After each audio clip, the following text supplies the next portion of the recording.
Scaradh Sóisialta, Tábhacht an diantumtha agus straitéisí praiticiúla in le agus táimid Tharbheith sásta go bhfuil Aoichainteoirí dard chaidánagan a nocht agus beag ananí Chartúir ag láirtlinn bailbeag agus in na dhiaig sin beag TJ ó Ceallaigh láirtlinn agus déanam me chuirsís ar Mertecha bail. Is mis Dónal ó hAiniféin íarúchtarán a Gaelscoil na príomide Gaelscoil bhí Cíosóig in inis agus be mis chathír Dírithe. Tá sé anna háchtach go meach is a gibh go bhfuil Muidir fad an seo in Mhuinteoirí agus sin fad fálam le chéile agus íirechtá níana bhagin bhfuil is go a bheith fálam lena chéile agus óna chéile. Agus chuige sin tá míid chun tosnú a nocht le hana agus chuirigh me anna I láthair ar bail clic si bhan fógra beag an sin go bhfuil tafad á dhéanamh ar an grinú agus más míon de bheith féidir mar a dúirt me na camarí a bheith múchta gibh má hastíon bhfuil bheith sin a dhéanamh.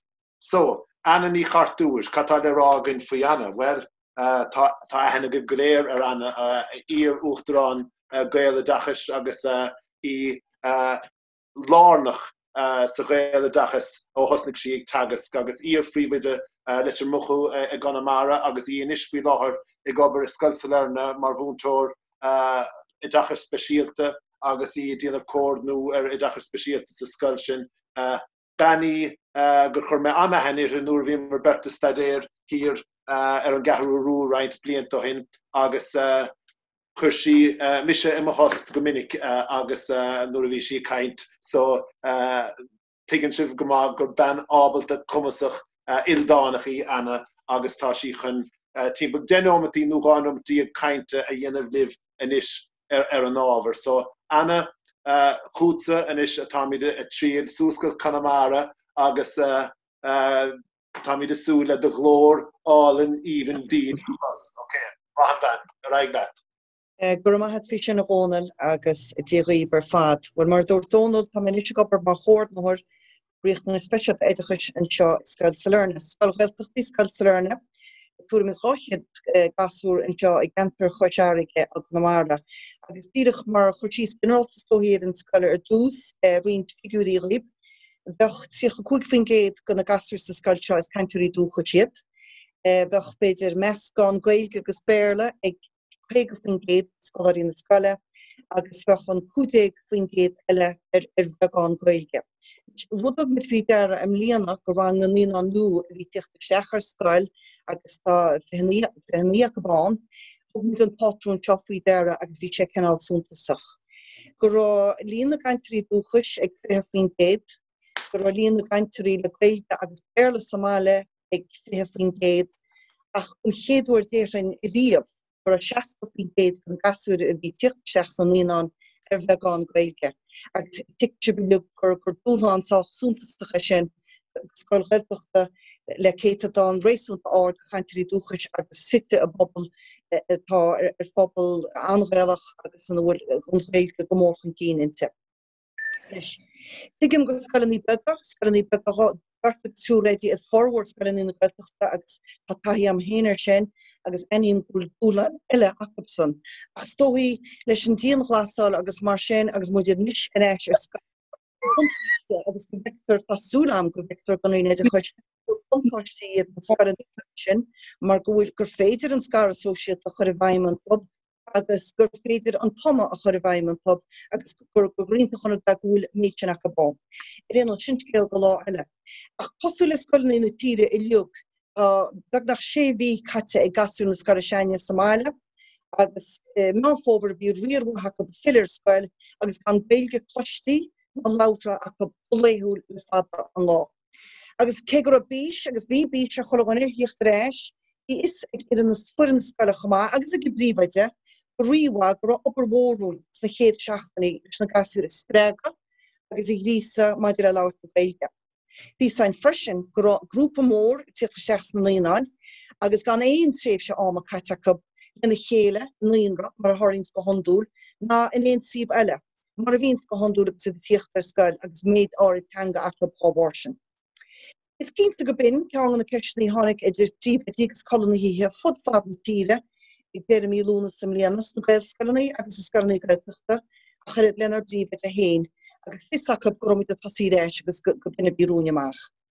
Ach bhí crochuige I bhríach ag go tríanana ar bríomh in Ceallaigh nic leis na dúrán ó bhanan leis na ceistnaí sin agus lárnach sa gur chuige sin bhí commerceáid ar phríomhoidí na ngáasúr sa Scoil. Chas an príomhaide le phríomhoidí na líon an solar has a siad ar Scoil áit ar míniú crochuige na Scoile an pomaidechas mar éineas na buntáistí ó bhaninseir á ngáasúr hóp. Míniú freisin go na phríomhoidí ag go griniú sin go meach rang na líon bhega rangíthe I drí grúpa ag go bríomhaide buníthe ar a gomas látra sa Gaeilge nó sa gomas teanga ó bhéire tá acu cholua sa hosadís ar Scoil. Agus sinna tá pórlú ó hasamid réis beg nach tríteachtaí ó inis. Agus sin chuí naibíse sin na ggóil múnta ranga gceist, tá múnta takeíocht teanga gceist agus tá cúntóir teanga gceist I gobar leis an trí grúpa sin a tá rangaí mar deireadh go réir a gomas teanga. Baintear leas as na téimi ar fad tá gúil sa héad an sí leis na grúpaí agus is an gur chuige hín slób agus ar nó tá an cur chuige slóhí sa líon an bega sé an sí bunaíar an teanga becha testas na chéad deachtaí ar Scoil an Scoil agus Mhíchíl agus mar sin de agus go leor béime ar folklóra. Rud hagan sa gur chuige. Is sé géad grúpa agus na Aoichainteoirí is lífa Dírithe seach ar headhrú teanga, ar headhrú folklóra agus ar chumas an fáiste héin a chur aniuúl sin a neartú agus Albert. Mar tá muid gur go na chora grúpa I dtíanana dul chun cín. Na Aoichainteoirí maithe go manis na daoine lága. One fi les as an borlenú gachtaní séad an sí go grúpa seo. Tá dára grúpa a grúpa mánach iad pócar in na scileanní teanga ag na gasúr ag bra cábhail siad agus ceirtá test ar bhób as cén commas tacab. Agus I tríú grúpa bí na levéil commas ó bhéal ó bhad níos bunúsaí an tarúsa de straitéisí éagsúla ag pógáil commas teanga na gasúr ag cabhrúlóg a bheith an I téanna chur aniuúl a bheith an rudí animnú agus a mealach I dhéanana ar Scoil agus sé san líon an bhaga.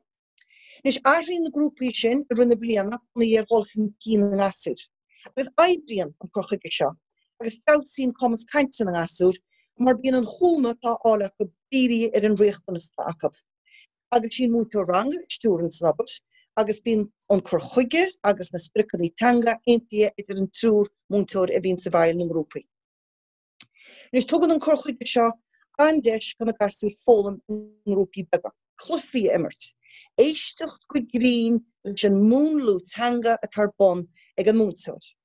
Agus ar nói le grúpa beg dat je wat niet zeker kan doen door 30 die enigtal beloor, alles eigen maar je 30 die tischkende, moet 30 die kante, wat is frosten is je op een groep berg.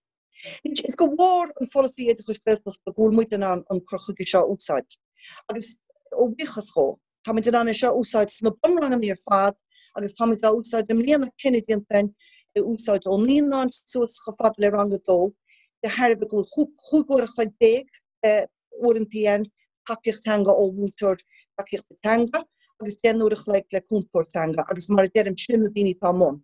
Agus pinú an obair grúpa seo dhéanana go chéad fér fad mar derm soscatí ran a hían mar go bhachas chuúine bliana go binnen áta bhíon richtans go bhú ó híomh thoma teanga é i tús na bliana. Agus is lohi sé chu naibín se bíon an múnteoir Tábhacht teanga síláán an seachtainin tá an sin waidin leis na níán Lár léile ní an bhóra agus héis an lón le bang a hían. So aibíse amachta na ranganí sin. Úsáid sur pictiúirí, pósteirí, clufií teanga, nuaschartaí, ábharchancréideach, popéidí sin teanga a bhúna. Agus cús na bliana ar nóid sin cinál teanga tá testalach ón an níán, na rudí antimprí ar nóid is mise, tá me géire, cáhfuil, an oscail tú, tá men anrad a cintíana, níl men anrad a cintíana, cén bethetar seo go 100 na báidrínta go raibh behannaí, agus ní gáham a rá ní go leor eis agus eisá lárnach sa gur chuig seo. Agus fecinn muid go neibríonn an peisá seo le páistí anóg, mar go maiid siad sprías, agus má siad a bain sprías, idir fólam nóna scópéin. Fecinn muid chomór sa henín sa tí wicín, ciní nóir, sa tí bhéirlethóg. Tá rud céanna tarlú i ríist, agus eile, an teanga chéanna go chluisteáil, an teanga mar sin go halbú go réir chéile, an ólam níos treise agus níos buine mé agú sprí a baint leis. Nis arnús na bunranganí tá an bhéimeint sa scoil seo tá antócht a baint le ranta agus órán. Mar tá forbartanga an sin an tám fad. Smuoine an tedíbeg buí na hí ar a stól, tedíbeg buí a géhis a gól, tedíbeg buí an seo a hí, tedíbeg buí, tedíbeg buí. Tá struchtúr tanga an sin, tá tú hanhéin bella múna go fáiste gan gaige, cechi le rá tá me i gí, tá me i gól, tá me am hí, cáil tú, tá me ar a gahíd, tá me in seo am hí. So tá an túfás tanga ar féidir i dhéanana as ranta beg siimplí.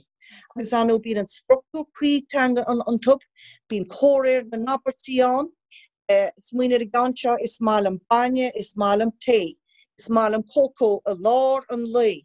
An túfás gabúna an sin a rambeg fíorhimpli, na fómaní, an áireacht a gceist, chamáile rím, agus rihim, buí, tedíbeg buí a géhis a gól, buí sí, ól, stól. Tá tú múna fómaní, tá tú múna rihim, tá tú múna go lór fí hanga go fáistí múna sópéin, agus tá tú legum síos unchlocht an obair fáiríochtas ar bun machanseo. Úsáid an muide, cuasa héad an sí chuige seo, úsáid an muid ábhar winteris, tá go lór ranta ar bálaí ráirí, is mór sported, iki-piki, tá go lór eile, tá siad ar fád na campú chit ar fád agus an cíte útead in úsáid na Gaelscoil ní freisin.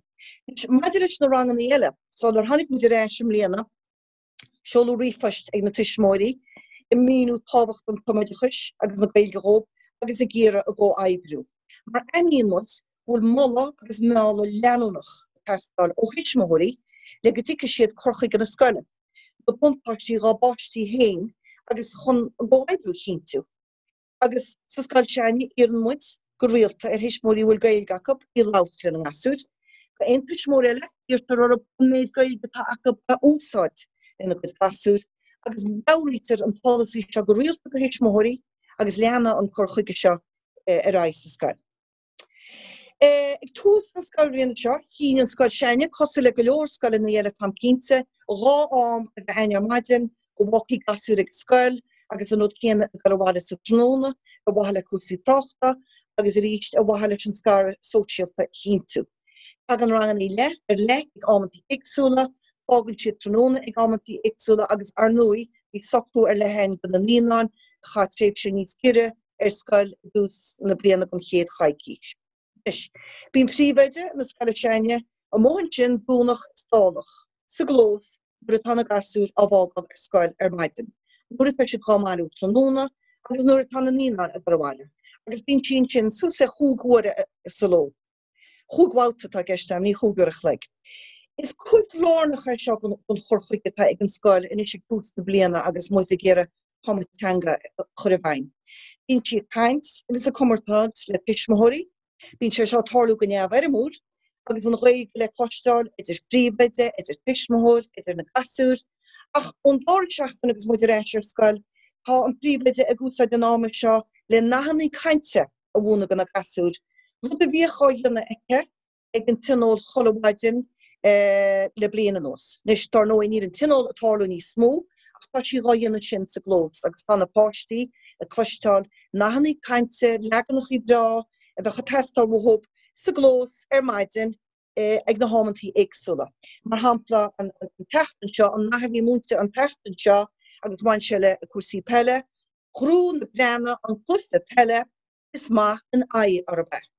Tá sin na gasúla seo i ríist agus ríist eile, chumininic go basí muid iad chá úsáid stis a scoil agus sa síbanaí eile an rud a tú dhéire le go méid ís ar rá, grú furan fáric in jobh, is maith an aghaidh ar a bheith agus siad a far chúgna med breise sa glótú. Go péirú a hálit. So sin an corchaige teag an bríomhoide.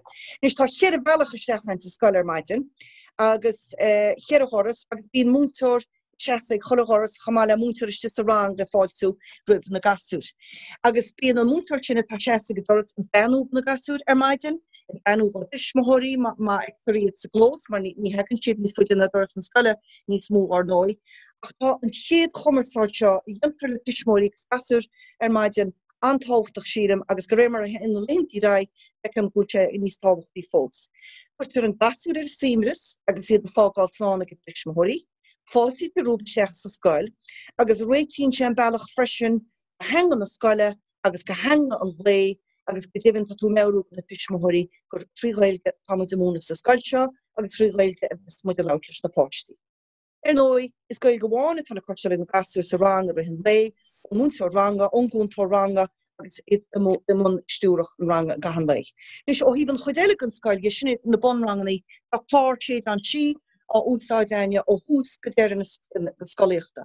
Tá tróbar le sin tá an chlár fáíochta mar a déirrach á úsáid tríd an Scoilearlaach, agus ar nói gúsa séad héad an si tána sciannaí éisteach go látra, léireachta go scríbneachta, tóháte le chéile, chorcheacht agus tógáil orb sin ó bblion go blion. Agus bíonn sé mar aimim ag chorcheacht gúsa héad an si hAiniféin bhuiirteach an críche, níos céir le hAiniféin. So sé hAiniféin an teanga úsáid an gasúr ag caspórt commerceáide a bhaint amach. So bíidir hís na ní an bega go bíonn hAiniféin a tú a bhúna nó an eisiomnar teanga a tú bhúna ná córdam ú thorm nó de cíns. An Oslo tú má was golónchom. Dá an siimplí tá sé de géirta de cínta dhéana. Hús a rang sé déiteach an eisiomnar bheith sách cast agus bíidir go me harmónú de cínta ar nós ceap mise agus seán go dúrach a hisismóirí cadde a gháil go dtíon cluife mar agus tríochníte. Tá sé sin bhád ag le bheith bhád níos castach ar nói. Is bí na heisiomnáirí teanga glódómh gúsa héad an si agus a leabhar Muinteoirí, seo é teanga úsáidtar leis an bhain teanga a bhaint amach. Má sé sin peiste chur, ólas sa lorug, túrisciú. Tá lista tá sus é ráchéad bhain teanga sa curriculum ó hús go deire gohfuil capí a chur búna go na gasúr fríd agus múnteoireachta. Nis hí nú ghóile is anna Meán Fómhair, oké? Oké, go bra. Arm robad níosciúpaí mar sin tríd gánar cheapna go níos mó ama na sin am. Rénos, maidir le tríd an si, an agus tábhachtí faoi stóthaí na bhfuil cópla heisiomnáirí teanga tá múnta ag deire leabhar a naide agus le tuairtearáid go dtí chéad rang eile, agus is deisíntacha sin Gréanú ceirtá múnta an blion roimhe, ag tús na bliana leis, is deisíntacha beidir le gáil siar rudí agus rudí móna líist, nó féidir leis an múnteoirí úsáid mar hefad éonar fáiste na aidúach ceirtá fólmí nó nachfuil fólmí acu. Tá clár léireachta an sa Scoil, nó muid eibhléanú ar a rinne tíon glasala agus tá clár faoile léireachta ag cholle fáiste. Tá sé tharbh tábhachtach déir me méid agus tá mé rudríidenis go meach an tábhachtach gasúr a léamh ag go leibhéal spéise agus ag go leibhéal comas chéin agus chamuid go leor ama i cinntiú gur béis sin a bhí tárlú. Mar heachtar go hisismóirí bíon ar an clár sin i chinú le thuirta fis go bhfuil sac an gasúr a léamh. Nis ní gá fisabhead go a gasúr a léamh cheach mo hisismóirí i déisteach le páistí go rialta, mar Príd an léireach tá tú forbar teanga, tá tú forbar tuiscintí, tá tú forbar saibhris, tá tú forbar móní smuinteoireachta agus chuinnte go mór le cumas an fáiste nesas fár bhainte sa ggóras éideachais, agus ar nói duine muide a bhaile pléisiúr agus a bhaile Sailearna agus cháinnig gasúr stéis marúil sé go leibhéal héin. Ar nói ní éitir imimecht gan lua bhfuil réimse lehan ábharléireachta ar fáil ina sin mhuichas go chaag, a chamáile sin a mhuichas go cholachtí fáilteach ar fud na tíide. Pana mutéin, pacin mutéin, agus fáil mé leabhar ón cholachtí áitiúla tá an seohain, tá chlóide chonachta, tá fud a fata, tá leabhar deach, tá siad an is go leor acu i chur leabhar srahannaí leabhar fáil, agus siad a hiag an muideanna an naibíte sin go híntach le páistí líana na Dírithe, le sé léireachta dhéanana go minic in an teangar nebel chéanna srahannaí leabhar agus bíonn túna an tógáil. Ní éitin imimeach gan luú chama an obair iontas dionta an Aoichainteoirí, an céim cléite, ag lámh chunta agus ag an ngúm. Nes stóí be cruniú an héanis na phríomhoidí, héis na sauna agus so go bid an borda smóras mit a phléile hog na cechúil na gasúr sacrú reisir Scoil agus cechúil laut na Gaeilge acu agus ar nói. Gháilin agus muid reisir Scoil gur áit áiltrúd spríúil críúín Scoil, go Gaeilge le cláiste an támaileog, idir fud na Scoile, idir Mhuinteoirí, idir phríomhoidí, thosain bhfuil tan chorraigh iompórteanga na fórne, sé sin Mhuinteoirí i dhearca na ngasúr agus amid géire gomach an dearca sin dearbhach ar nó sin Mhuinteoir, nó sé Mhuinteoir, an dad is tábhachtaí sa siúmaranga go bhile toma agus fólam teanga agus tuigim sin is níos fearr na riamh, agus tuigim phríomhoidí sin tíad níos fearr na riamh agus céad a déta bhí sé dhéanamh le go mbeidh cainte de páistí marúnan Scoil í ríist, anticuplaí hónar mas féidir cúpla pointil. Gaeloideachas na páistí mas féidir, éisteach le cóid fuama héad an sí luchar líne, sacúla phríomhóir eile féidir go mbeidh córa Skype nó córa Zoom ag de fáiste, i gasúrú fé go bhathachab agus go tú héin mar phríomhóir duna monitorachtar sin. Clár na Sailearnach, ag sin ar síosá nó bhfuil Google Classroom, gríomhachtaí éisteach agus príomhachtaí cainteán. Cúla ceithir úsáid tíidí ceithir, éisteach le táchtruachtar chlufaí agus balla seach go cág, tá mas thar le buíocha bhil mas anleas as na padlets a chuil siad ar fáilgún le dín ghasala pasúlam nach mé muidir éis, agus tréimhse sin má bíonach má hálínte pasan go anpaciach le fágan ó chág, agus ó Gaeloideachas agus tá mas thar le buíoch agus ar deire hir hall, Scaradh Teanga Scaradh céir beile go féidir an íana. Gur míle maithacaigh. Well, Gaeloideachas is séad an siad a héin. Gaeloideachas bhí sé sin do chreite ana agus an irid sin rodí lúte go nílas go cad is féidir le TJ dhéanamh chun é sin na leanúint, oké? Agus bhhailm just cúpla rud ará sort gur an TJ in aithne bhí gart agus bhí daoine fiarú cad atá siúl is Scoil éagsúla. Rud amháin thugam mar faoin ara sin héin leis na meascanna na díal meascanna nó na bhaisers atá gahabh go daoine inis. Agus ná gúil se anna dheacair cuasaí fónice agus fuaim nniu ceart agus fáiríocht na tangan a hiléirú agus bíon caint an bhúntóra beagáín bailmh in amananta ag na meascannaí agus anna dhéon mar a higann sibh ar na scórnaigh. Ach in our gás féin cheanaí mar choras fuaime Roger Digimaster an sin ó Chaimim le clia bíonn sé úsáideagan bhíoch sé úsáideagan de fáistí Bauer Péisciile sa Scoil, fáistí le deacreachtaí éisteachta ach tá siad ag na mhúinteoirí níán iliginis agus ag roinnt mhúinteoirí eile sús siad an Scoil anna cháir chun go gluiseach na daltaí go léir an Ghaelann even álan atá agus na mhúinteoirí go bja sa léir in stereo sound más maiile sa tomra. Bémar laut na Ghaelann is a clós mar a bhíon de gná farír bhí mise cho díon san ar mar bhúinteoirí gur ír me ar gachtainine dul amach sa clós den chiad caiiciis le rán féin rud a dhéanaidir agus níor a bhairí amach umláin an ach tá man a bhéchtdóibh as é sinna dhéanamh mar chochríidir síos na daltaí ar bhealach a chairí go mórló ag tús na Scoil bhliana. Agus chomáile sin ní bhíon béal arsúla gine ag tús na Scoil bhliana sa Scoil néchar ar feadh caiiciise nó marsin agus ag brethir cinenne an bhúinteoirí níos fuide más gá i dtírig laut na Gaelann ag díos agus marsin de tá cúntóirí ranga a gin i ngach rang beagnach seo cúntóirí atá i dhéanamh BA ag Coláiste bhfuil gan Smál nó limnach nó an Ghaillimh nó an áitéigean agus chahan tréimhse téirme nó leibhlíonn nó blian umláin linn sa Scoil agus téan a bhormhóracha i dtírig i dro na bunbhúntóireachta ina dhéig sin.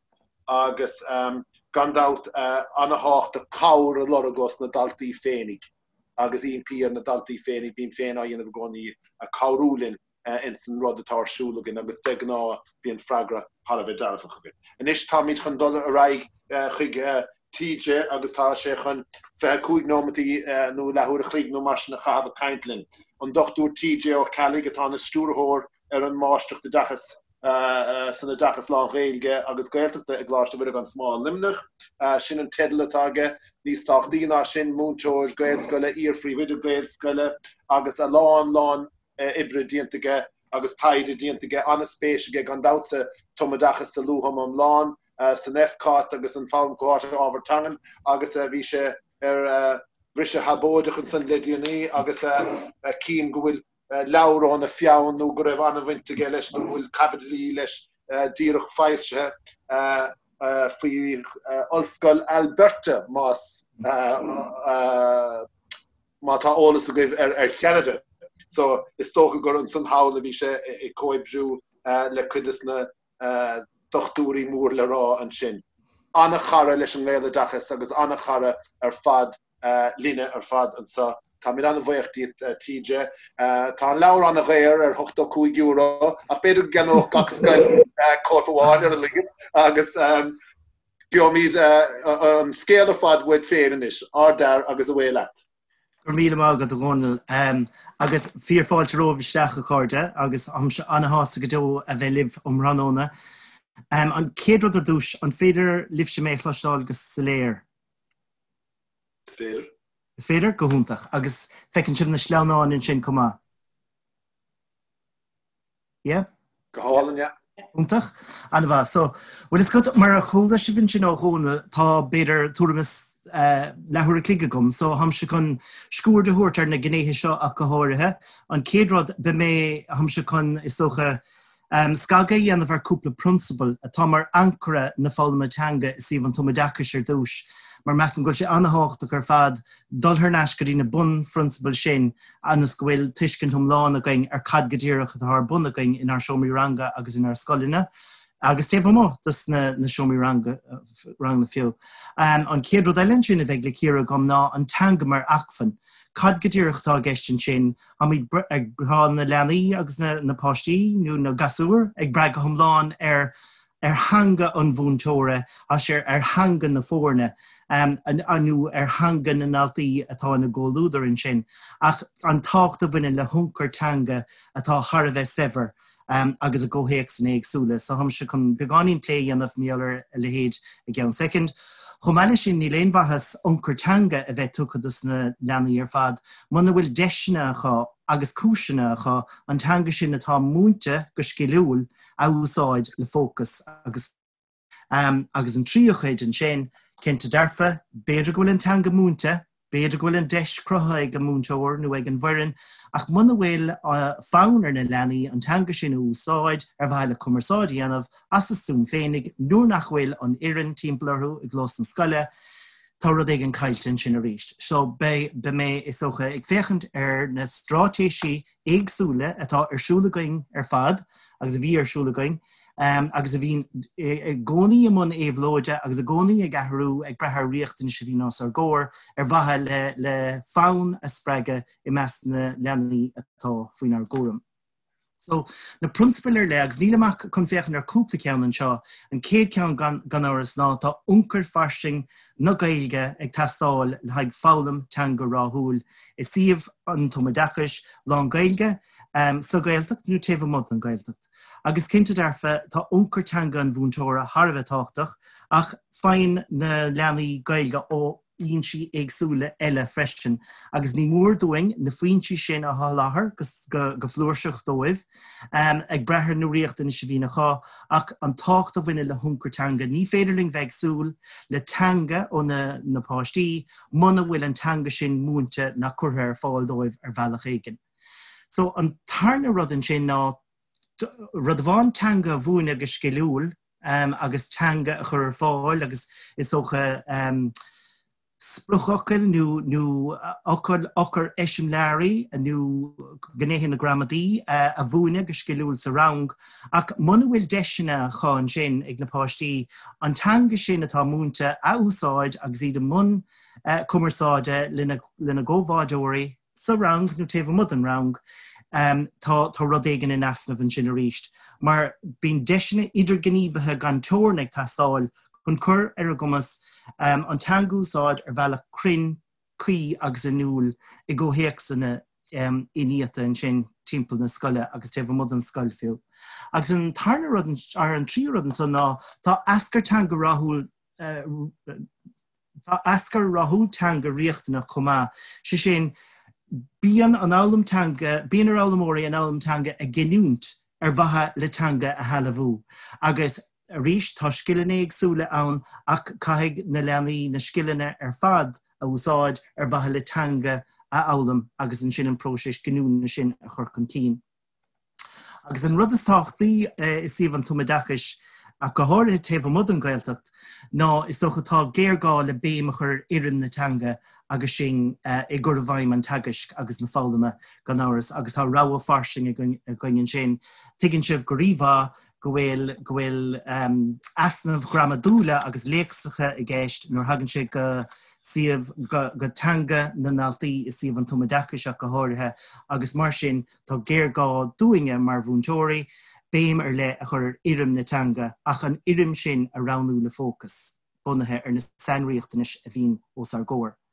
So teanga mar achfan an sin cad go ddíireach tá gceist a gom le sin pleanáil réganíomhacht de éilemh na teanga agus I ggóthaíoch snéag súla bíoh siad musa clós, bíoh siad I láir an tomaranga agus matar siúl nó óliaachtar siúl. Beg teanga agus bíon teanga in úsáid nó ag tastáil ag breth na hócáidí nó na cóhéachsanna a bhín ar bun sa seomaranga. So mar hampla má abernis agus thuair scoile nómh, so mínig siar na gníomhachtaí a bhí ar siúl ag na leanaí a bhí faoi de thóram. Fiú a musta clós an raibh imachtaí nó cléthaí ar le ar siúl nó ar bunacha. So agus le gach cléthe, le gach imacht, le gach gníomhíocht, le gach tasc, bín limimisteir teanga ar le ag tastáil. So ní mór a bheith inúil agus a bheith fara ar na dúchláin sin a bhaineann le cuasaí teanga agus a cinntiú go bhfuil an teanga sin aitheanta agus ránathe got le múna go struchtúrtha rih léimteisteach in éon hasc ar le agus beag samplaíonn sin le roiinte gom chun tuile léarga se thuairt ar an buinte sin. Is ó an tarnarad ná céntólas a heastíon ó fáistí nó cad is go gá a bheith ar a gumas ó héana na teanga de chun go nairóig lós a gníomhíoch sin. So anna bhinnic is síomh an tumadachas bín anna bhéim a going ar hiiscint mar hamidí plé le fáilm an ábhir go leanúnach. So bíon gachtainna imníoch nach digig na leanaí cad go ddíireach atá ar bunagain agus tá anna bhéim go dómar sin ar hiiscint an ábhir. So bín uncar sohice an bhúinteoire anna háchtach agus bhí anan sin a caint méallar uncar sohice an bhúinteoire ag leibhéil na nínáin agus bhfuil ábhar concréideach agus bhfuil lús cartaí agus bhfuil cóthairí curp agus bhfuil áráníocht agus bhfuil rant agus bhfuil gachil rud beo inúsáid going ar bhaithe le tuiscint na leanaí a cin tú. Agus tá sé sin go húntaach ach agus is tóchatá géargá leis an gur chuige sin ach cumáile sin bíon ar an féchant ar an teanga atá ag tastáil ó na leanaí sin agus iad san imón gníomh ar agus na himachtaí éagsúla ar bunacha. Agus anna bhinnic bíon agus bhí anna tagart an gnééis seo chomá córéir na habarte, bíon se sinna gceist agus dtíine man commerceáide. Bíon cuasaí fáíochta a gceist agus dtíine man commerceáide. Dtíine man pín, bíon an funkíocht a gceist, so bíon an irin fitte fuaite le gach rod a bhíon arsúlagain go commerceáideach sa rang. So ní mór dóing mar bhúinteoirí sin a bheith fara ar uncar sa hiice an bhúinteoire le cinntiú go bhfuil tuiscint contasaigh ach chumáile sin is socha chothraíocht a bhaintteach a cinntiú go bhfuil béim curtha ar irim na teanga sa chur chuige tagais chomá. A ríist agus bhí anna tagart an gnééis seo chomá dul siar an sin agus ábhar hinú ar stóirteanga táid na leanaí hena ribh seo. Agus is dócha tímpleacht thar a bheith sever a chur fáil, pronta sa tímpleacht, na leanaí a bheith páirteach sa chur chuige, iad son béidir cartúin a chur arsúl le teanga an clós leis na himachtaí a bheith arsúl, ní bheith siad dul go dtíon leabharlinn is cosúil na leanta seo, a cad éile bhíon arsúlacha bíonn siad seasta scún ag dul amach go dtíon clós, bíonn siad ag a dortal an bhfuil an teanga chuí crochtas an áit chuí an is go bhfuil na héalamh teanga sin clúdathe agus na leanaí am an gníomh ag na sna cóhéic san éagsúla sin. Agus croigh scaffail sa seomaranga ríist agus tá cuid dus na scaffail sin le léirú go minis. Ach dúis is tócha bhrálinn béimach ar an gur chuige ile scoile agus tá sé seo anna bhanúsach mar chur chuige ach daríire ní léon bhathas teanga bhúna mana bhfuil is a goin go ddíireach cábhfuil na puíl nó cábhfuil na bearnaí agus cad go ddíireach dá le forbert. So ham se chun deis bhacht na bh brunna oribh, déitfa é seo dhéanamh i ggóhéach san ranga atá go féin, nó déach scoile seo an curcaige seo úsáid ar bhain ile scoile agus gan áhar sé ceangail le féin bheastóireach scoile chomá. So tásúla gom go glosig sibh é seo inis, so tam se chun é seo a chréile agus chun deis bhacht a bhrunna oribh inis. Sin Tugtar deisna inis písa taide dhéanamh. Éis le teanga na ngealtaí I do chomhthéac scoile féin. I do rang féin, timpeall na scoile. Agus braic síos an caint sin.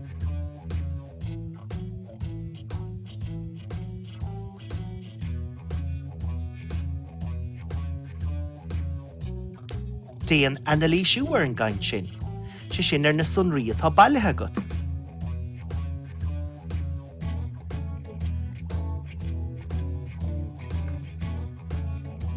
An bhfuil pátrúin ar le ag teach chun cín? Bhfuil cín ar le in úsáideachá go leanúnach agus go minic? Den de bhachtnamh.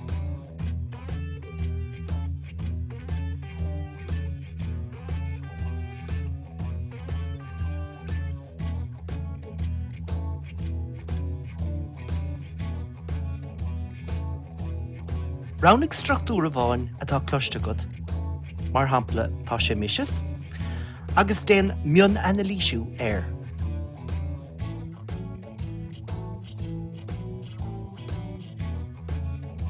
Cad as a hagann sé.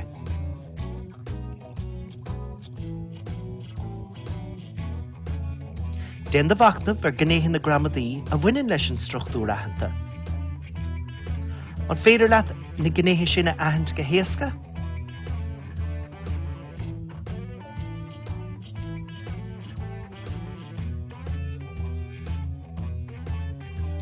Agus smuoinnig, cad iad na deisina a chuirt ar fáil do ghaltaí, na gnéithe seo a clostáil, a álam, a halabhú, a cleachta. So a chuirdean sin is socha an curcaigh sin a ceangail go thumláin le próiséis na féin bheastóireacht do scoile agus tuigeann sibh se go ríomhá na céimeanna bhaineann le sin. Ach ag dul siar go dtí an ceannéile déitach an tionscail ile scoile a bhunúir le héad na leanaíos na hádrangana ach go háirithe a bheith páirteach sa curcaigh analíise an sin agus samplaí ibre na leanaí fiú godíideach in isis Cíosóig, a Scagadh agus na píl sin a aitheint agus na bearnaí a aitheint agus an son teacht ar phlean, beidir plean ranga nó plean ile scoile chun teacht thar na dúchláin sin ar fad. Ach is ó go deisbheachna bhúirt a gach múnteoir agus rá, well, seo na gnéithe a bhaineann leis an le míchrinnas na ngealtaí sa clós ná, agus is ó an sin deisbheachna bhúirt a gachtain a rá, well, cad iad na deisina a bhín curtha ar fáil go leanúnach sa seomáranga agus taobh mód an seomáranga, na gnéithe seo, dus na daltaí na gnéithe seo a chlostáil, a halabhú, a álam, a úsáid, agus iad mún fáilme sna hábhar ar fad. Mar anmhinnig is cosúil nach mín na gnéithe sin na chlostáil nó inúsáidig na daltaí agus bín siad asnamhach sa curcaige ranga. Ach an rud scafla bháin a bheith úsáideach ná aber ha míid ag dul neiscadí ionchar sa hiice an bhúnteoir an sa ach líonra sémantaach an sa ná má bhíonn spruchacail nó tíormíocht nó santhíormíocht an ábhar a gceist, tá rud mar seo anna úsáideach ar bhann scoile chun sanochlór nua a bhuaine agus ó go léargas omláníoch a thuirt ar ocail nua nó sanochlór ar le. So fecinn si bhín sin tá sé anna bhanúsach mar chuircaige, tá íomhá chun tuiscint a chuir trasna, tá focail eile den ocail in sin i lár buil, tubaiste tamsca tinóisc sa rainn fiú, tá córéir na habarte ann cúpla uair agus in sin tá nachchainte agus Scaradh Teanga Scaradh freisin. So is féidir na gnéithe seo a dhearra ar bhann scoile cinnte, agus iad a chur ar fáil timpeall na scoile nó fiú sa rang agus ábhar le círe ach tá líonraí seo thar a bheith luachfar agus na leanaí ag fálam na teanga cinnte. An rud eile agus buine se seo le cuasaí fuilime gan áras, agus bhecinn si bhín sin déitach sibh na bearnaí atá aitheanta, is ó go tógáil is forbertí anamh ar na hasnamh agus rud mar seo in úsáide goibh chumá, ná aber go bhfuil animachúilinn sin agus go bhfuil go mbíonn faibanna ag na daltaí go leanúnach le gnéithe na gramadaí, gnéithe seo ar le, So an líonar seo déach sibhne gníhé sin go léir a chur fáil agus a láthir agus a ríist os rud go meach animachil buinnscannach ranathe bhain scoile ó le bhéil na níán so go dtí rang sé bheach rialachan na gramadíon sin le feiscint i ngach rang freig seachtainna beidir an larbáú rud éigen agus bheach an curcaige scoile an sin leanúnach ó rang go rang agus bheach an teachtracht ceann céine le sa láthair ag na Muinteoirí maidir leis na rialacha a bhaineann leis na hAinimféin atá buinnscannach mar hampla. Rud éileann sin ná is socha ní féidirling deúdaí an bhar cuasaí scríbhneoireachta a chanirid agus tá an technolíocht chuin gan áras agus tá míid a gcónaí ag fálam le cuidiú technolíochta agus féidir leis na hádrangana na gníhé seo a dhearra agus a rís ag bre bhéim na seachtain inú béim an léfiú chun an asach sin a ordú. Agus mar hampla an curcaige ile scoile, ha sé seo buinteach le cód ceartúcháin na scríbhneoireachta gan áras déach pír vestóireachta bheith gceist leis na hádrangana agus is socha téacs na scríbhneoireachta ann agus féidir cód ceartúcháin a cuma bunathe ar an ghailge leabhartha freisin agus na hádrangana a bheala isteach sa tionscail seo agus deise chuair dóibh na gcóhanna sin a úsáid ar bhaithe le cód ceartúcha den ghailge leabhartha sa clós a dhearra a éantú a craobh scoile agus a chur a bhaim sa clós an sin onas go bhfuil an ghailge taobh mod an seo mar ranga curtha chun cín agus go bhfuil fánn cotha an sin ag na leanaí an ghailge sin úsáid le fócas. Chun bogar ag mar tascin bhfuil óradórin sin ag Dónal. An tarna rud sin atá le círa go an san ná deisina a chur ar fáil. Tá géir gá le huncar teanga a chur ar fáil, ní féidirling bheitsú le teanga atá crin agus sever ó na leanaí muna bhfuil an teanga sin mhuinteoirí nó curtha ar fáil dóibh ar bhealach éigen. Ach an tarna rud sin muna bhfuil deisina crotha againn go sciúil, ní úsáidigh siad an teanga sin le fócas a chanirid. Agus muoinnig ar an brunscoil sin, tá idir gníomhú agus ascar teanga lárnach sa phróisis seo, agus sealbhítar teanga trína his húsáid. So mar sin caiimiid na deisina seo agus cúisina thuirtas na páistí an teanga sin úsáid le fócas. Agus is dó go má bhín teanga múnta, ní léon leis céileann sin gan an teanga sin úsáid taobh mo den seo mar ranga. Agus mar sin úncais áde a bheith na leanaí dó féin ach a bheith ag an bhfoireann ar fad freisin. Agus tá sé casta tá gachta na tríochtain na léanta seo, tá annachchuidir na plátaí na léanta seo, ach muna bhfuil na huncais áde seo rointe agus éantathe a meas na fórne mar le úsáid na gailge a mos sa clós, nó crinnis a mos sa clós. Tá géir gá an sin leis an discúrsa agus an chórá sin a bheith bio agus leanúnach i meas na fórne ag cruinnithe fórne gan áras. Le cinn tú go bhfuil an asach sin ag na páistí go bhfuil na huncais áde ann dúsáid na gailge sa clós agus sa rang. Deisna chur ar fáilinn sin onas go bhfuil is socha go bhfuil gach páiste in ann éhéin nó íhéin a chur anúil, agus go bhfuil sin ná na mríonna percent féin a léirú gan íonaid. So rís tá géir gála ana líisiúí an bhar an gumarsáid atá arsúla musta clós, an bhfuil béirle in úsáid, cad na héamh go bhfuil béirle in úsáid, an féidir an é nach bhfuil an teanga chuí ag na leanaí nó an é nach bhfuil fánarthú an gailge úsáid. So tá sé anhachtach ana líisiú leanúnach dhéanamh úmper teanga an chlós ar bhain scoile dá riire agus eisiolalas agus an taide sin a bhailú agus a scaga go leanúnach ar bhaithe le cleachtas a hebrú. Cabhrúla páistíonn sin páirte ghlacha in gníomhachtaí a bhaine leis an teanga tá níos deacra ná in núlach rathe, so chaigh an teanga a bheith dúchlánach, chaigh dúchláin a bheith anna gcónaí, teanga tá thar a bheith sever a chur ar fáil, agus íocha le chur na leanaíonn sin an teanga sin atá dúchlánach a úsáid le cúis agus le fócas. Agus a rís istigh sa rang bíon obair grúpa, tuigim gúil na padanna inis i ngach rang, bíonn si obair go leanúnach le na chéile, bín obair tionscudal, obair grúpa, obair berta is gosúils na podanna sin freisin, agus tá sais léargas an seo ar na rólan in na freigrachtaí éagsúla a déiteach a bheith in éon grúpa, in éon seomar ó levéil na níán sos go dtí ranga sé, agus bín an teanga ceann céanna ag testáil ó ag testáil atá buinteach leis na freigrachtaí seo ar fad, mar hampla an stúrthóir Cinti Cosúla Cathaoirleach, Cintín séú si go bhfuil an fócas lárnach sa chur chuige, Mhuire, Teoirí teanga, túra scóir, tá rólar le ag eistin sin, ach tá teanga ar le ag tastáil sin freisin.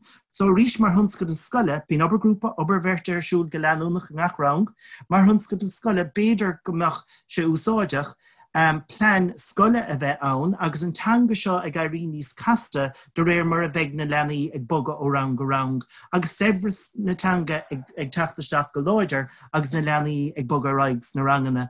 A rís tá sé seo asnamhach sa litríocht, deirtar nachhfuil an teanga ag na leanaí nuair bhíonn siad ag obair an grúpaí, grúp tascanna Dírithe ábhar go nathraíonn na leanaí go teanga an bhíorla, mar anna bhinnic ní bhíonn an teanga sin cumarsáideach ag tastáil chun an tasc a cholíonna go héifeachtach.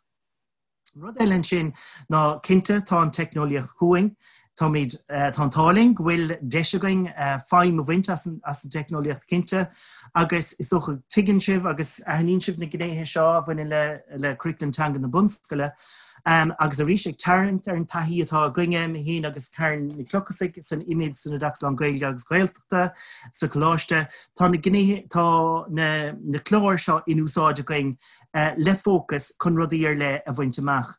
Bín pól everywhere in úsáide going ar bhaithe le tócht na tuiscinne a bheas, tá slack in úsáide going ar bhaithe le fórum cainte a bhanú a rís ag smaoineamh na hádrangana agus deisina cumarsáide atá dílis tas na riachtanis agus na míanta atá cá. Bín flipgrid in úsáide going is féidir aiseolalas físeán anna bheoga a gara agus aiseolalas a thuirtá céile an sin ag buint úsáide as flipgrid, déitfá rud éigean struchtúr aiseolalas úsáid cosúla aber rud éigean dearfach chur ceist túr molla, agus as an straitéisí sin fásan chórá anna chialmhar. So tá flipgrid ann ríist agus mar a dúirt anna ní fistúin chattá roing. So ní mór doing a bheith inúil ar cuasaí teicneolaíochta agus na deisina seo a láthair dus na leanaí a bhíon faoin ar gcóran. A rís cadrah cumarsáideach a orbitrí hanga tá storyboard datán tá sé anna bheith chun rud éigean a phleanáil, chun míoranna éagsúla a phleanáil a ggófart, tá a rís ag smaoineamh na meán agus na hádrangana bheadh le héad a chlár anna úsáideach. Tá cagalaun an sin má bhín imibrú internet testáil, má bhín fánart smuinte bhailiú an a rís an tucht a bheasfiú, agus tá audacity ann chun gothú a dhéanamh PowerPoint agus rudaí, agus is féidir leis na leanaís na hádrangana go háirithe a le héad de sciile úsáid, go sciúil. Ábharag struchtúr na teanga hiiscint, a rís mar bhíorá gana tá na Padletán, na Pellini, tá is féidir 5 mhíle éagsúla úsáid ag dírithe ar na Pellini sin, díalann bhachnamh a ríist ag fechan ar buinsúpas agus obair Ashley ní Ghibhrán in sin, tá díalann bhachnamh ar lína, thar tochtach, chun deisiúirtas na leanaí an sin, machnamh ar úmper na teanga atá úsáidechas sa clós, taobhaistigh istigh sa rang, gan áras tá cuislet agus cohút an úsáide going ar fad, agus rud éigean atáirsúla is Gaelscoilna éagsúla ná is na hádrang na rís ná Duolingo, a rís ag díúisteach ar córéir na habarte, na difrachtaí atá ann, aber córéir an bhíorla, córéir na Gaeilge, agus an asach teanga sinna ardú, so bíon seo go má ní héag bhfuil béarla arsúla ag na páistí, ach tá siad fisrú mun ana líise agus tá an asach sin cóthacha agus iad ag fara ar na struchtúra tá coéagsúla na chéile ach an bhrí chéine buinteach leis na struchtúra chéine i dangacha éagsúla. A rís teangaisrú agus úsáid, podcréaltaí, podcastama ar Podomatic an sin, anmhar fad chun ólas a roinnt agus teanga isrú agus blogana agus á videoscribe an fiseán an sinna tá déireg feice gaibh mar leis an písa taide i le scoile videoscribe a bhí an úsáid an sin agus is féidir lena le héad chlár úsáid gan stróirí an sin chun teanga isrú agus a círe. So an trí gnéan sin agus ceannatá fíorthachta chumá ná fán spreige tá gné hobíochtúil buinte le fálam na Gaeilge agus ní mór doing mar i Cathaoirleach is sinna thuirt an áramh agus sinne man planála. So rís córas aontaithe ranga nó córas aontaithe scoile a cappa agus le blianta ag inis ag dul siar tá córas agsúla in úsáideag scoilena agus ag rangana agus bíonn si de hir ag ahrú ag bra ar nó riachtanis a haganisteach gach blian. Saolig bhfuil is goibh Gaelgóir na seachtainna, Gaelgóir na mísa, rang na mísa, bán na Gaeilge, nótaí molta sa díal an scoile, taistas sa bhrunne, leabhar stampaí, súantas na Gaeilge, banc na Gaeilge, córas na dicéad a bhín in úsáideag annachchud is na scoilena. Agus ní deire leis an lista, agus ní féidirling deire chuir leis an lista sin go deo, mar chaimid a gcónaí a bheith nuálach agus straitéisí nua ceappa mar rud a bheith go húntaach bliain amháin, í bróg sé éair den frófíl ranga a bheith ag teachtasteach an céad bhín eile. Na páistí mar ran fáirte a ríist, iad san na im I brú intine is ócha a chur ar bon agus na smuinte bhailú ó na leanaí, mar muna bhfuil siad san lárnach agus páirteach, ní bheith fánarthú a bheith páirteach sa chóras. So a gach go háirithe na hádrangana agus iad san ag stúra na hibre seo, uncas áirde ina le a léirú, agus má bhíonn siad san páirteach I nera an chóris, beag uncas áirde cha agus beag fánarthú go úsáideag an scoil ar fad an Gaeilge a musta clós. Mhuinteoirí leanúnach a cinú agus na tarthaí a roinnt ag cruinne a fórne.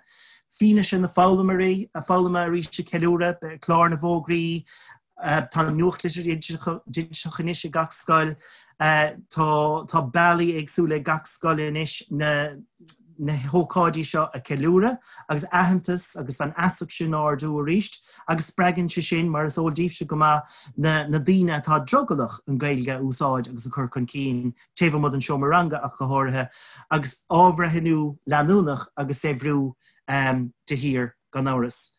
So a rís is socha tá nach mór ann is cosúil, agus fecim Dónal seo cúm sa socha, ná an rud tásúla go minis go raibh gur thugann an caintseo is socha gur chuir sé scathán ar fáilis le haig machnamh, beidir de rang féin, bhfuil éon rud an seo ráite gom gur bhaile a frialt de rang féin in is amárach, beidir go bhfuil leidcart an seo le haig tróireach, a rís cur chuige i le scoile, buinteach leis an bróséis féin bheastóireach de scoile, agus Muinteoirí leanúnach í an bhar bróséis sin, na leanaí ach go háras na hádrangana a bheith lárnach agus ran fáirteach, I guma agus in nera an chóris, agus a rís beidir gohfuil fánart léimteisteach mar demárach agus rud ar le a frialt, beidir an tagas le cuidiú technolíochta, beidir gohfuil rud éigean in sin gur bhaileat a bhlaise ar bhaithe leis an bhaldam agus an tagas a hebrú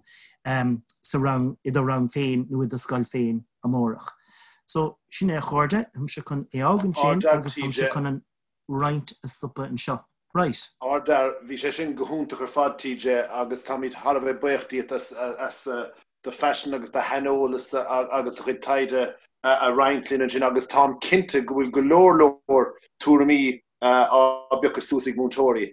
Tá cormach inis tá póbeag le déanamh a gcuimhse ran fáirtithe chun cabhrú linne sin a chróirú amachchan seo cad a tháinig gach éine na spéisnar lethe tá na rangan atá bhúna go roinnt rudí mar sin beidir le líon a gcuimh sa póbeag a bheith á roinnt I cormach linn agus déanamh iadíireacht dul tríd chuidas na ceistena chomá.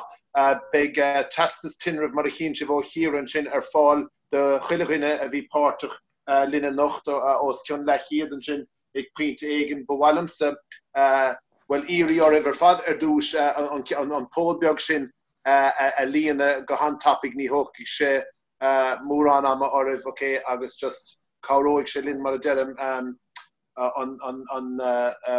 bóthchan cín a chróirú fichint cabhail na spéisian ar le.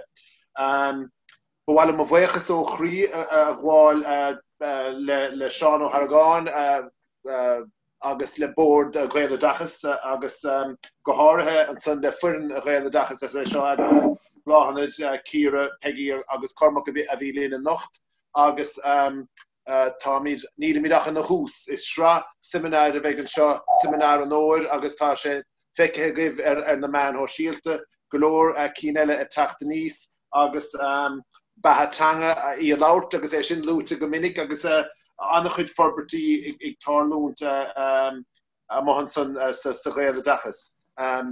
Ní is gom an dastíon ó anna teachtasteach an sin ag an deire ar fad chun cúpla rud beidir gearme mohím cumtach an sin anna gur gearme trasna ort go han tapig chun ligint de TJ teachtasteach ach mátá rud nó gur bhil at a Reintlin sor a múla míid hochtachlog betá fíorchaoin fáilte rót é sin íanamh. Bhfuil fós? Tá tú múchta bailíar tá tú múchtan sin las an maic anna. Máhan bhean. Mús. Okay. Tá tú dúna ríise. Dír a bit in a rág sciopí stóí. Gepam go gléin na héisteachta antáchtach agus bhí TJ Tábhacht Tá sé antáchtach go buiseach gasúr Gaeilge ar chaidan an ord agus tá sam sin ar fáil sé an tí mar go caiintearí dúcha siad ar fad go antáchtach buiseach páistí fuaimnú na bhocail aimsíú na mríthir tá crín agus iad Scaradh Teanga agus bheith an áiríocht teart agus go mite ar luas nádúra. So ich mag go chuntíach faoine bí cear ólas áil fi chusí fáíochta mar tasan gur se cheangan na ceistena. Agus tá ábhar ag mar déirtha tá dáleabhar an sin híana agus a dó tá scéalta héantas na fuamaí ar fad ar an siomh siar na eisce mar déirtha .ie bhálam dámin a bhuiid cuasaí fáíocht agus cuasaí fáíocht na múna lu sin lábhchúnta tá cuasa an bhahan sinna cup bhí daoine chu ceisnaí faoi chlufií clóid gur fálaigh fuir an PGST mar a bar ana ar agus ag tag agus chomáile sin tá chlufií teanga chlufií golóir séadtí póstarí go leis a siad amach tú le éon chlufií inar a páistí gaú tostaí agus é bhúna tíos rán.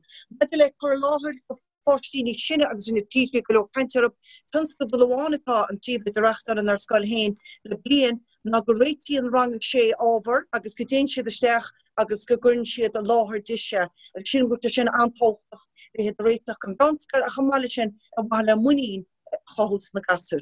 So gur mí maithe bhí deisiú Máhan bhean anna agus tá TJ chun teachtasteach an sin chomá gur cúpla nómad eile. Úntaach agus ní lenach ach tru second nó hónal. nó an rud dhéana starút lán mo bhechas a gháil le Gaeloideachas gan áras agus is socha tréis lúló chomá mar tá leabhar úntaach luachfar chuir fáil ag Gaeloideachas Tábhacht Teanga Teanga na cumarsáide an sprí agus an tóisiúlathe agus tá an leabhar seo úntaach mar úrlis don phleanáil don chuirmhain don ábhar hinú in éon Scoil chun teanga an clóis agus teanga an tagaisc agus teanga na cumarsáide a chur chun cín. So tá smuointe úntacha sa leabhar sin agus mollim go mór de éon ceannar a Scoile an leabhar sin úsáid mar scaffail agus cuasaí pleanála ar bun de clós na Scoile. Agus is rud an leabhar a bhí multa an sinna gceanna chumá rud eile a bhí atá úsáideach don gnééis seo go háir ná spreagan Gaeilge le sprí. Tá sé sin ar fáil i bhfuirim díteach ar híomh cag. Tá sin go snap ar suise ana. Hatú anna agrathe cad nachhfuil ar an shelf sin. Tá siad na mílte óna chéile ach is tólam gur fáisceach ó nuachas cíana iad ar bhealach éigen. Bheadh sé anna háta comá just a lúlibh go bhfuil agrú dianta ar híomh cog just le díanaí ag Frank agus ag Árgáirde in cog agus tá sé i bhad níos éasca teachtar ábhar inis ar an siomh agus iad rangú dianta ortha dréir ábhar agus mar sin de. So má bhíon deise go búlaisteach ag an siomh chomáiles na siomhanna atá feice go bhs bhúgóir sin na hachfaní úntacha an sin le cúpla clic is féidir teacht ar an ábhar agus ní bheith sé le rá go dó ríist náfuil ábhar ar fáil ach an óáid is fearr a bhaint asta. So bhfuil a ríist mo bhuichas ó chrí a bháil le fuireann Gaeloideachas agus le bord Gaeloideachas as an seminar a gagrú, mo bhuichas ó chrí le hana agus le TJ as an olabhúcháin agus as an Gaelscoil úntach a dhéanaan vertica ach deire ach ní chun deirig ar fad mo bhuichas libse around fáte na Muinteoirí agus na phríomhoidí ó ceann na tíre a bhí páirteach linn agus I bart linn an nocht. Tá míid bra oribh mar a higann siad tuigeimid go bhfuil sé díon ó thaobh cuasaí ibde agus mar sin de faoi láthair ach is léir go bhfuil sibh spreagtha agus tásúla go bhfuil sibh spreagtha tuile treis éisteacht le TJ agus le hana agus guím gach ráthiribh Scoil amárach agus is na seachtaí agus na míana atáróin agus fannagí sláán agus fannagí Gaelach gur míle maithagibh go léir.